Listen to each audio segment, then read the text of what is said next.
all things being equal in terms of technical skills, we know that things like being able to communicate effectively, delegate, set expectations, hold people accountable, those are the things that set apart one construction company from another. And that is why soft skills and the development of those skills, particularly in the trades, is so essential. Today, my guest is Sean Hamilton. He is both the founder and president of First District Mechanical Group, which is a Vancouver area commercial and industrial HVAC, plumbing, and electrical company. And he has also co-founded Take Charge Learning, which is deeply committed to enhancing business practices and empowering others through soft skill training. In our conversation, we talk about the specific soft skills that people in construction need in order to excel. And we dive into why people have a challenge having difficult conversations, how to set expectations clearly, how to develop and execute processes, and how to communicate effectively.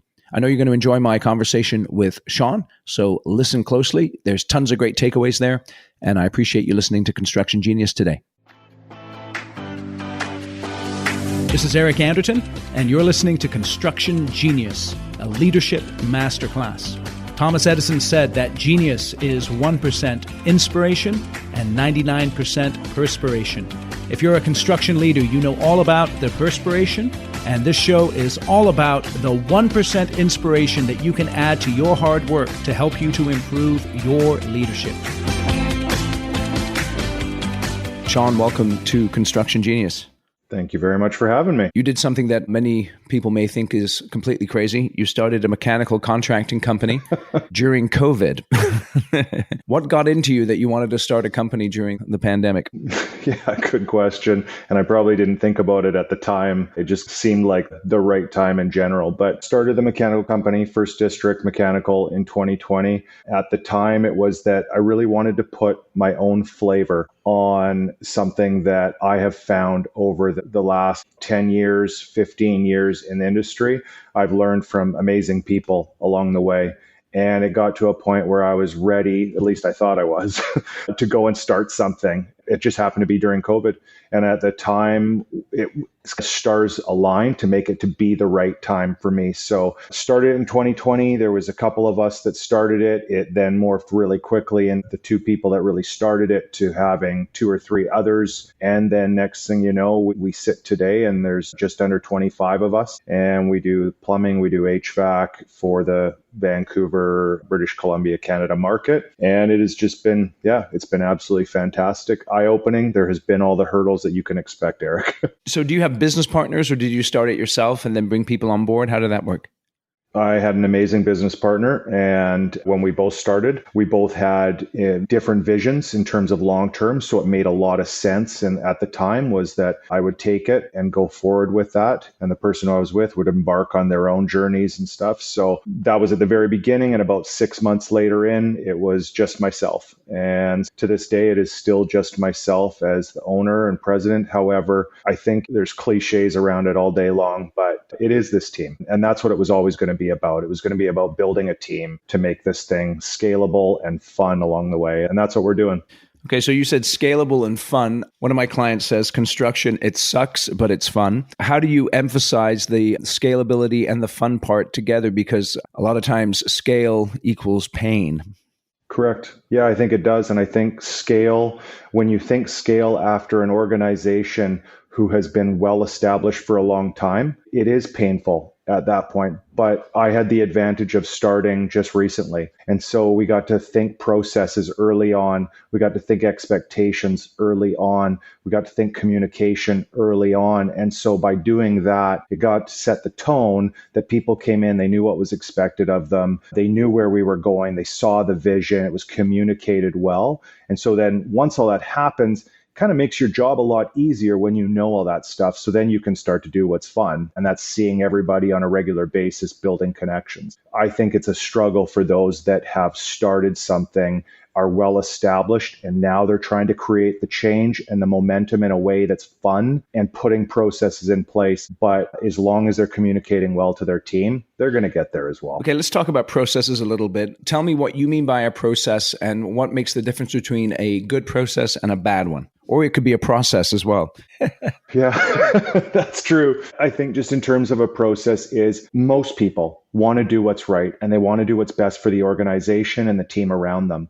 When they don't know what's expected of them because processes are outlined, they're going to make decisions themselves that they think make sense. Sometimes those are good, sometimes those are bad. When you have clear processes, step by step of what is expected of someone or the process itself, it allows people to not use their cognitive energy on the process and knowing what they need to do step by step. It allows them to think outside the box and provide value add, provide improved soft skills, relationships, communication, because they don't have to worry about the day-to-day, what's expected of me, because there's a process for that. There's a workflow. They've guided me through this. I'm going to use my energy on other things that I think matter more. Is the whole idea of putting processes together, is that something that comes naturally to you?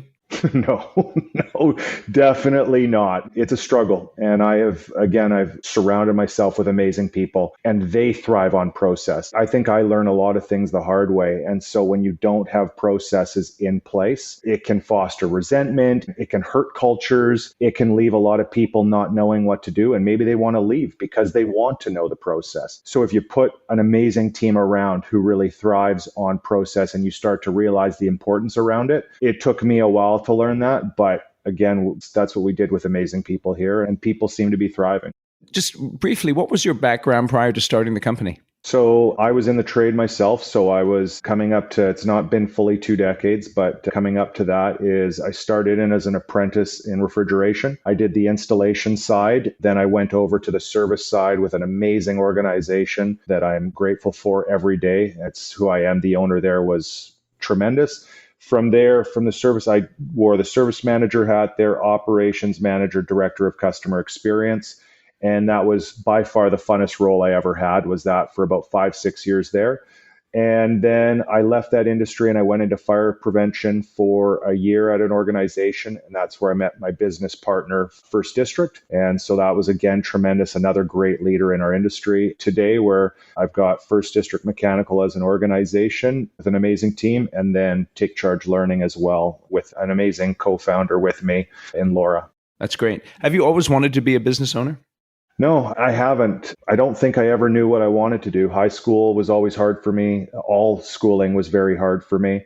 And I was more just wanted to hang out with people and play sports. That was my life. And so I didn't really know. And then HVAC fell out of nowhere because I had friends that did it and talked so highly about it. But one thing I do know is that it was whatever I was going to do was going to involve people, because I had an upbringing with a mom who that's what everything was always about. It was that. And so I think that with a dad who owned his own business and to a mom who taught me the skills that she did around the soft skills and communication relationships, here we are today, and I can't get enough of it. What was the number one barrier that was getting in your way to starting a business prior to you doing it, like in your head or just in the circumstances? And then how did you overcome that barrier? This is going to probably sound bad, Eric, but I didn't really look at the barriers. And I don't think often I look at the barriers. That's one of our core values here, is everything's possible. And so I think that's always just been in my nature. And so again, when I wanted to put my own flavor on something, it just seemed that was the next progression to do that. And so I don't think there was ever a time where I'm like, oh, you know what? I need to be a business owner. I want to be one. It just came organically. How do you balance that core value of everything's possible with the need to manage risk effectively? Yeah, it's definitely tough at times. Sometimes I'll say, let's go for it. The decision where we look as a group is weigh the risk and go, we're okay to take that. But I think for, again, 24-ish people that are here now in this one organization, that's one of the fun things that they have about working here, is they know that they have an owner who is happy to take on risk, maybe adds more people at times where we aren't quite there, but know that is going to support the growth and support people in taking the next steps in their progression. I truly believe people stay places for many reasons, but opportunity becomes a big one.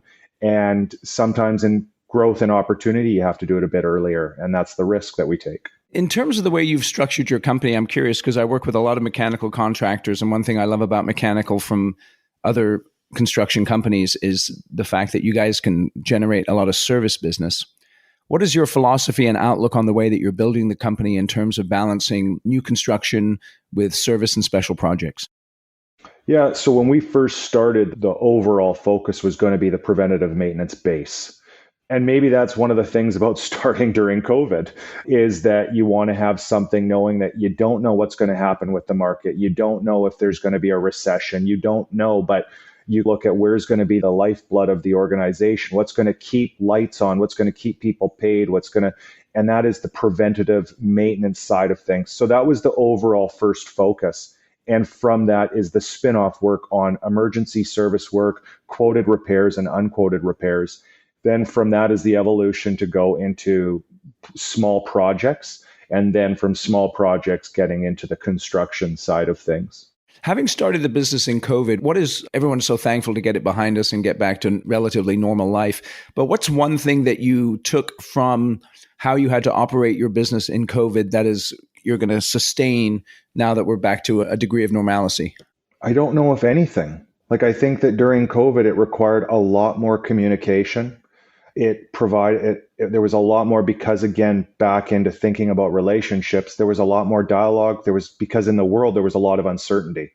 And so people look to different people for guidance of what we're going to do. And so you have to stand steady and not be different during COVID than you are outside of COVID.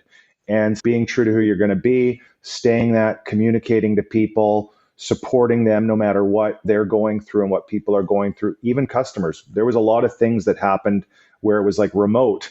And so being able to adapt to more remote meetings and maybe remote site visits and stuff. So it's just, I think for anything, it's just becoming more nimble with people in general, that they have different feelings on what it means now for their way of life. Interesting.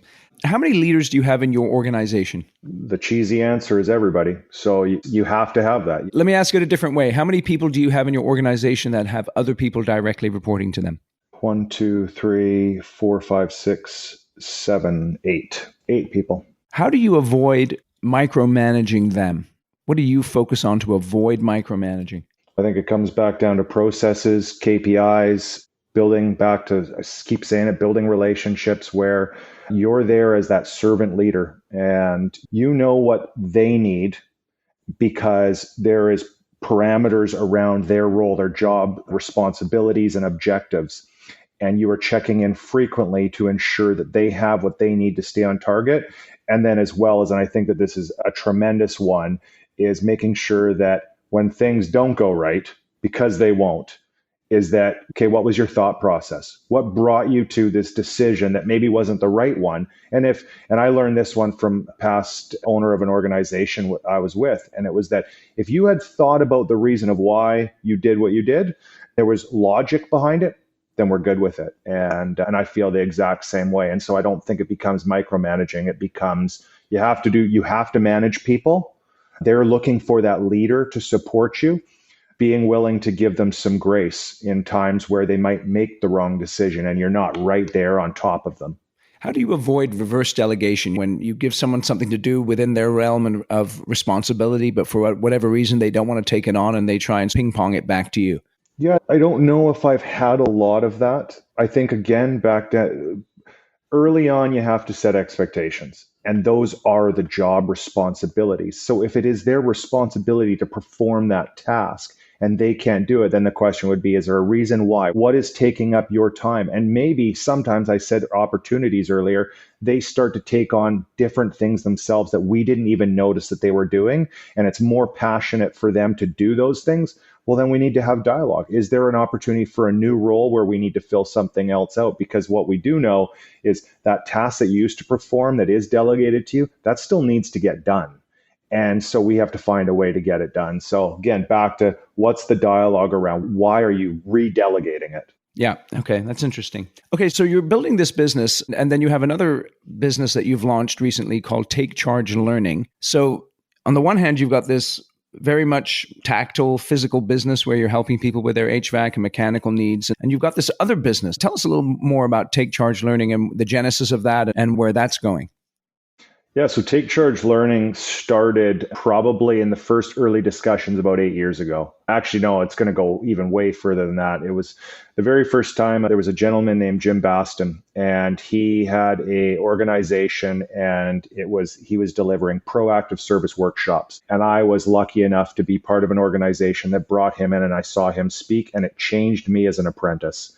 And I just said, you know what? He is speaking directly to me, to the kind of person I want to be. And it was soft skills and the impact that a technician can have to an organization and the customer. And that stuck with me for a long time. I reached out to him and it said, hey, one day, whenever you decide to not do what you're doing, you let me know because you hit something with me that was super important. So then fast forward, I met someone named Laura, and Laura is now my business partner at Take Charge Learning, and she is in learning and development. And we did a course together, just randomly, a workshop, and we met each other. We sat at the same table, and we started to realize we had a lot in common in what we cared about. And so further from that was we just talked over the years and we stayed connected. Then Jim reached out to me about 3 years ago and said he was thinking about winding down. Did I have any interest? And my wheels were going, but First District had just started. And I just said, no, it's not the time. And he came back again, and I just said to him, I would need a business partner to do this, someone who knows it. And the light bulb went on. It was Laura, it was Jim, it was myself. And next thing I know, Laura and I have started an organization where she is the learning development side of it. So she gets to be with people on a regular basis. And she also handles our marketing side, but she comes from owning her own learning and development company. And then I come from the mechanical side. And so what we decided was let's marry the two, where I could bring the knowledge of trades. She could bring the knowledge of learning and development and managerial training and developing people, bring them together. And we started a company about a year and a half ago called Take Charge Learning. It's primarily trades focused. However, we dip into the tech environment as well and others, but it is primarily around trade. Hey, I hope you're enjoying my conversation with Sean. I know I am. And I'd like to just pause for a moment and remind you about the one book every construction leader should read. And that's my book, Construction Genius. And it is all about effective, hands-on, practical, simple, no BS leadership strategy and sales advice for construction companies. So if you're listening to this, you're probably in construction, and therefore you should read the book. Go out to Amazon, purchase a copy for yourself and for all of your leaders. And when you purchase 10 or more copies, you can contact me directly and we will schedule a 1-hour question and answer session about the book and also a bonus leadership training module within that 1 hour. I would normally charge $2,500 for that session. For you, I will do it for the price of only 10 copies of my book, which if you buy the paperbacks, is less than $200. That's what I call a killer deal, and I promise that you'll get tremendous value both from the book and the session with me. So go out to Amazon. There's a link in the show notes. Click on it. Go buy the book. Enjoy it. And I know that you'll tremendously benefit from reading it. All right, let's get back to the interview with Sean.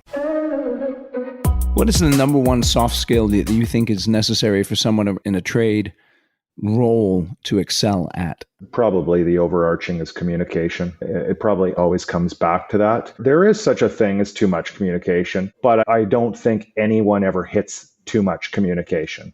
So I keep coming back to the same thing, is if you've set up proper expectations at the beginning, that's communication. If you have sent an email that is very thorough and it talks and explains everything, that is communication. If you walk into a building for the very first time and your arms are crossed, that's a form of communication. If you're very happy when you come into a building and you're looking at someone, or you're going to have a hard, difficult conversation with someone, but you hit it head on and you address it immediately with compassion and care, that's communication. I believe that it is the overarching to everything. Now, I know it's a very high level one, so I might be taking the easy road out on answering with that. So let's talk about communication for a little bit. What is the biggest challenge someone has with communicating effectively? People don't always know what clear communication looks like. And I think they've been trained by different people that it means different things. And I think that it is so large that you could do a few things really well, but you might not do things great. And so in an organization where you have a plan in place to develop people, you understand what their strengths are. also what their weaknesses are. I think a lot of people struggle on, let's work on your weaknesses. Let's work on your weaknesses. Let's work on your weaknesses. But that's not who makes them who they are.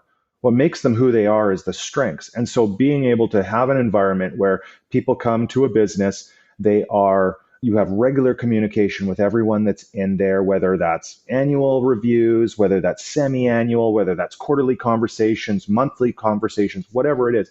Constant communication with people, develop on what makes them who they are and developing them to be the best that they can be. Their weaknesses will over time get better and better as their strengths improve. But I just think it is just meet with people on a regular basis. Let them know what they're doing well, let them know the areas that they can improve on, and listen to feedback on how can you as their leader organization improve to make it better for them. One of the areas you guys focus on is one-on-one conversations. And I think this is one of the areas that people struggle the most in, particularly when it comes to confronting someone one-on-one. Let's say you're a leader and you have someone reporting to you and they're underperforming for whatever reason, and you need to have a difficult conversation with them. What advice do you have for leaders in terms of structuring and preparing for a difficult conversation? Hit it head on. Don't wait. I don't mean do it on a Friday at 4:00 where they're dwelling about it the whole weekend or anything like that. But when you know about it, the best thing to do is let them know and help them on a path to make it right, explaining to them facts. So just saying, oh, I feel, or I've heard, or stuff like that, that's not good enough. That's not constructive. Let them know areas that this happened. But I just believe that like when you know about it, don't sit on it, because you might decide to not deal with it. And then it festers and it gets worse to where you don't know where it's going to go. But I guess I would say on the flip side is make sure you take your emotion out of it. So don't react now and go, okay, we need to have a talk right now. Do that, sleep on it, judge it. Is it Friday at 3:00? Okay, this can wait till Monday. And then on Monday, hit it head on, show them the facts, help them on a path to getting them, hear them out on their side always. And then away you go. What about having a coaching conversation? I know one of the best things that strong leaders do is that they're not just telling people what to do, but they're coaching them through the why and the how. How can I shift my mindset from being a manager to more of a coach that inspires people to high performance?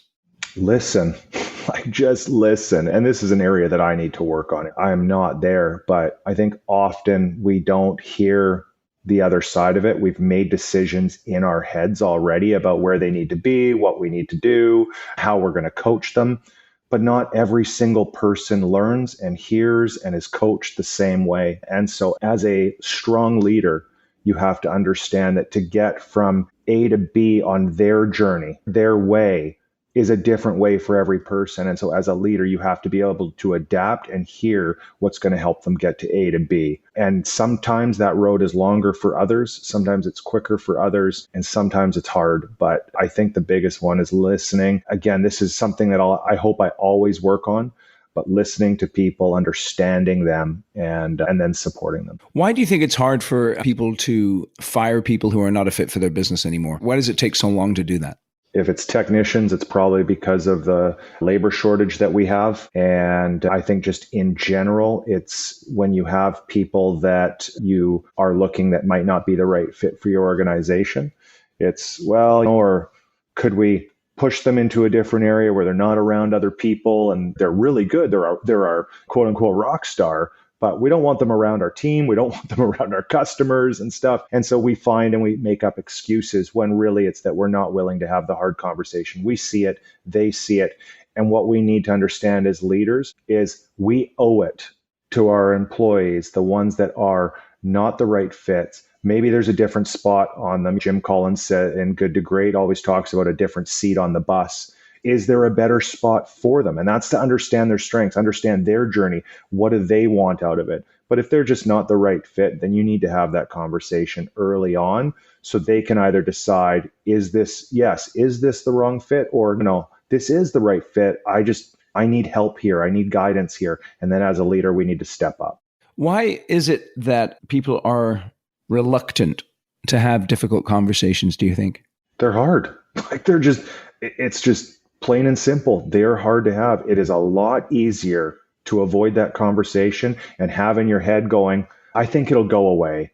they probably know about it or whatever it might be. It is a difficult thing. I also think there's not enough training leaders today on how to have them and what's the best approach. And I look at the education that we have out there in high school and what we learn, it's very academic. When we get into trade school, it's very technical, which we get in the field and we're learning in the field. What we need to do is look at the soft skills side and go, are we developing managers and leaders and office staff and technicians and fields and so on? And are we developing that soft side skill for them, with them? So let me run something by you here and get your feedback on it. I was working with one of my clients who runs a construction company, and he struggles with having difficult conversations. And I gave him this little assessment to take on the way that he perceives himself. And one of the big things for him is, I want people to like me. And so I asked him, and that's perfectly normal, right? For most people want other people to like them. I asked him, so how can you reframe that perception? And because of him wanting people to like him, he doesn't have difficult conversations. How can you reframe that perception in terms of the business? And he came up with something really interesting. He said, I am responsible for the success of the company. And for me to prioritize my relationships over the success of the company, that is irresponsible. I found that pretty powerful because he was taking accountability for that. In your experience, how useful is that dropping the mask with yourself and understanding why you're having a particular issue or a challenge in one area, and then thinking of a new way of looking at it in order to overcome that particular issue? I think at the end of the day, do you want people to love you and leave, or love you and stay? And people can like you or love you as the person that you are, but not want to be in the organization that you have because they don't see opportunities for themselves, growth opportunities. They don't see structure. They don't see many different things. What you want to be is you want to be that leader that they love or respect, and they want to stay there because that leader puts them first, has created a path for them, has provided opportunities, I get back to clear expectations. So there's a gentleman out there who he's always talked about clear expectations. And I believe that's right. If you create clear expectations for someone and let them go and find their way within that, they will really respect the leader that they have because they have outlined what is expected. And it never comes back to being like, hey, why didn't you do that? Why didn't you do that? And they go, I like you as a leader, but you never told me that. And now you're upset because I didn't do that. Clearly explain what is expected of them. Go be a great leader for them, and they are going to want to stay. There's, a coach out there. There's a coach who could handle it, two coaches, and they could handle things the exact same way. One coach says to the player, get off the field. That was not good. And the player goes to the sidelines and goes, I hate that coach. The second coach could say the exact same thing in the exact same way. And they go off the field and they go, man, I love that coach. And the difference is one of those coaches they love and respect because they're developing them. They have set them on a path to where they're going to go. They support them. They care about them. The other one is just very hard on them, hasn't set that path forward for them. So I just think it's just very important at the beginning. What are the expectations of the people in the roles they have, and what do they need to do to get to the next step? That's interesting. Have you ever been in a situation where you were at one point a peer with someone, and then either by starting your own business or getting promoted, you became their boss? Yeah. And it was tough. And I was too young to know how to handle it properly. How did you handle it at that point? I probably didn't. And so if I could go back, I would do it all again. But it was someone who I still am very much in touch with and is a friend. But we were much closer before. And when it happened, instead of sitting down and having dialogue around what that meant, and we didn't.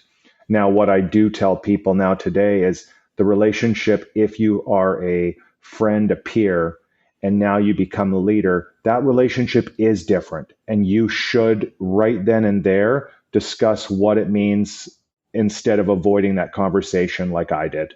Because if you set the tone right then, everyone knows and you can move on. And it's a regret I have, but something that, as I said earlier in this, is I tend to learn the hard way. So then with that in mind, when someone comes into a new role, I think what happens a lot of times is you fill the role, you wipe your brow, you say, phew, that's done, and then you move on with whatever else you're doing.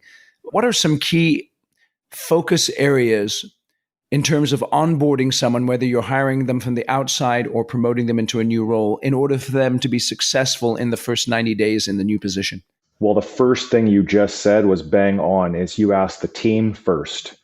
And so anytime that there is a new role opportunity, you post it internally, you let everyone inside know about it before it goes exterior so they have an opportunity to voice, because you might not know that the new role you have is Jane or Joe or Mary's dream job and you had no clue. But by doing that, they get to say, hey, I actually think I'd be really good for that. And you find those diamonds there.